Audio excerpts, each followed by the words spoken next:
السلام عليكم. ما أهم الأخبار؟ الطيران المسير لقوات صنعاء يستهدف قوات الانتقال. استهدف الطيران المسير التابع لقوات صنعاء قوات الانتقال في عزلة الضاحي بجبهة كرش في مديرية القبيطة شمال محافظة لحج جنوب البلاد. وقالت مصادر محلية أن الطيران المسير شن قصفا على قرى بأطراف منطقة الضاحي وتسبب في حالة من الرعب. كما قام الطيران المسير باستهداف موقع عسكري للواء السادس حزم وأسفر عن عدد من الإصابات.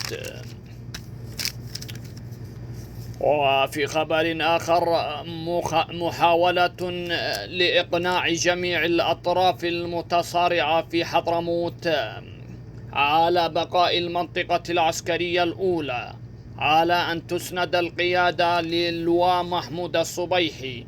وقالت المصادر أن الانتقالي اشترط أيضا دمج قوات تابعة له ضمن المنطقة العسكرية الأولى، ولم تصل الأطراف المتصارعة إلى حل حتى الآن.